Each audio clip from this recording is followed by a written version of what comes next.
Gros plan sur Haïti. Le 12 janvier 2010, un séisme de 7 degrés dévastait le pays. Selon l'Organisation internationale des migrations, presque 3 ans donc après ce séisme, près de 360 000 Haïtiens vivent toujours dans 496 camps d'urgence. Et si dans un récent rapport, l'Union européenne tire un bilan plutôt positif de son aide, en revanche, le Canada, lui, s'interroge sur l'opportunité de continuer à aider Haïti, dont elle attend une gestion plus efficace. État des lieux avec Jean-Sébastien Cloutier. Le 12 janvier 2010, en même temps que son palais présidentiel, c'est tout Haïti qui s'effondre. Le tremblement de terre qui frappe le pays ce jour-là fait 250 000 morts et autant de blessés. Haïti est en ruine et compte 1 200 000 réfugiés.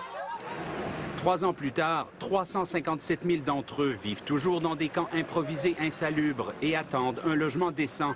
L'aide internationale a permis la construction de nombreux logements sociaux, mais encore aujourd'hui, un peu partout, des habitations sont détruites et des infrastructures délabrées. Le taux de chômage est de 60 % et les conditions de vie sont difficiles. Comme dans les 4 hôpitaux gérés par Médecins sans frontières. Ici, à Léogane, on est débordé. À Léogane, on est seul. Il n'y a pas d'autres partenaires avec nous en ce qui a trait à la prise en charge des patients.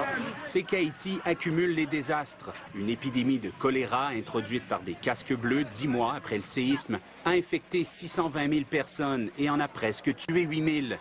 La tempête Isaac en août et l'ouragan Sandy en octobre ont aussi ravagé le pays. 70 % des récoltes ont été perdues au sud et 1,5 million d'Haïtiens sont menacés de malnutrition. En décembre, l'ONU a d'ailleurs demandé une aide d'urgence. Avec ces tuiles qui s'accumulent, une bonne partie des sommes versées pour reconstruire Haïti irait plutôt aux soins à la population, selon le président Michel Martelly. Mais le Canada, qui a versé 1 milliard à Haïti depuis 2006, s'impatiente. Le ministre de la Coopération internationale, Julian Fantino, a mis en veilleuse le financement de tout nouveau projet, en attendant, dit-il, de trouver une approche plus efficace qui permettra aux Haïtiens de se prendre en main. C'est tout à fait normal qu'un grand partenaire comme le Canada revise cette aide. Mais on est d'accord aussi que l'État haïtien ne reçoit pas l'aide directement et que ça passe par les ONG. En fait, moins d'1 % de l'aide internationale irait à l'État, selon l'envoyé spécial de l'UNESCO, Michaël Jean, qui défend le gouvernement haïtien. Tout est géré par les milliers d'organisations internationales comme l'ACDI. Tant mieux si elles font un examen de conscience, dit-elle. Il y a trop de saupoudrage de fonds. Et qui sont distribués sans aucune coordination. Or, on se rend compte que l'économie de l'aide, de l'urgence, n'a pas vraiment produit grand-chose de durable en Haïti. Là, on est dans un mode de reconstruction. Et l'idée, c'est davantage de rendre cet accompagnement-là financier plus efficace. Une chose est sûre, 3 ans après le tremblement de terre, Haïti est encore en mode survie. Alors nous recevons dans ce journal l'écrivaine haïtienne Ketli Mars. Merci d'avoir accepté notre invitation. Vous venez de publier un nouveau roman, Aux frontières de la soif. On y reviendra dans un instant. J'aimerais tout d'abord vous faire réagir à cette décision du Canada. Vous pouvez comprendre que le Canada hésite à poursuivre son aide en Haïti ? Bon, ça, c'est une décision politique qui a probablement sa justification, mais comme vient de le dire aussi Mme Michaël Jean, c'est l'occasion pour nos autres Haïtiennes de comprendre aussi que, à tout moment, n'importe quel bailleur peut décider de retirer ses fonds et de réaliser qu'un pays ne peut pas continuer de vivre avec 70 % de son budget financé par l'aide internationale. Donc, c'est peut-être aussi cette menace et une occasion pour nous de remettre en question cette aide internationale dont nous ne pouvons malheureusement nous passer pour le moment, mais qui nous maintient dans une aliénation économique et même mentale, parce que je pense que pour une majorité d'Haïtiens, c'est la mentalité d'assistanat qui prévaut. Et je pense que tant que cette mentalité prévaut, elle nous paralyse, elle nous empêche de penser pour nous-mêmes, d'avoir une vision d'ensemble, de peuple. Et ce fait-là pour le gouvernement canadien de retirer, de geler momentanément, on ne sait pas pour combien de temps cette aide, est peut-être pour nous une occasion de réflexion. Alors, vous venez de publier ce roman « Aux frontières de la soif ».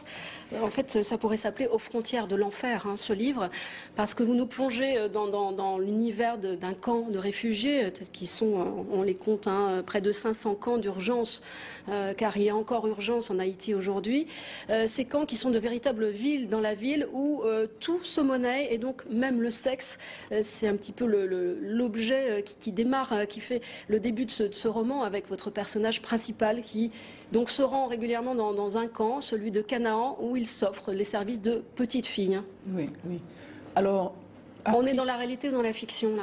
On est dans la réalité, et en écrivant ce roman, j'ai voulu un peu m'éloigner du politique et surtout me concentrer sur nos autres Haïtiens, sur la société haïtienne, comment nous vivons l'après-séisme. L'avant-séisme était déjà difficile, mais cette catastrophe est venue aggraver la situation d'une grande majorité du peuple et aussi une minorité d'Haïtiens, celle de la classe moyenne et celle de la bourgeoisie, qui est forcément affectée par cette situation. Et pour moi, c'est plutôt de dire comment nous vivons cette situation aujourd'hui. Et quand je parle de ce camp, il est pour moi comme un microcosme de la situation générale, de cette majorité qui souffre, qui attend l'aide internationale pour vivre, de ce Canaan en particulier, qui est un camp qui jusqu'à présent n'a reçu, à ma connaissance, aucune aide de l'État haïtien, qui est un peu livré à lui-même. C'est un camp où il y a prostitution, où il n'y a quasiment pas de drogue. Enfin, tous les travers qui viennent avec le grand dénuement, avec la misère. Donc, on paye plus cher l'eau potable que la marijuana, paraît-il. Donc, quand je mets un personnage de la classe moyenne, un architecte, un écrivain, au milieu de cette population de gens à un fort pourcentage analphabètes, je mets en place un tableau de la société haïtienne, leur interaction, parce que nous ne sommes pas aussi cloisonnés qu'on peut le paraître. Il y a des échanges entre nos différentes couches de population. Et c'est un peu faire ressortir l'impuissance qui est, je pense, le sentiment généralisé ces jours-ci. Une impuissance qui n'est pas tout à fait stérile puisqu'elle nous porte à réfléchir, elle nous porte à remettre en question beaucoup de choses et cette dépendance est clairement prouvée par le séisme des Haïtiens par rapport à l'étranger quand 70% du budget d'un gouvernement dépend de l'aide internationale. Quand 70% des Haïtiens avec un diplôme d'études supérieures se trouvent en dehors d'Haïti, eh bien là, il y a matière à réflexion. Merci beaucoup, Kathleen Mars, pour votre témoignage. Je rappelle donc le titre de ce livre avec des pages très, très difficiles sur cette vie donc, dans ce camp de Canaan qui se trouve au nord de Port-au-Prince. Évidemment, le 3e anniversaire de ce séisme, ce sera donc le 12 janvier avec des cérémonies sur place en Haïti.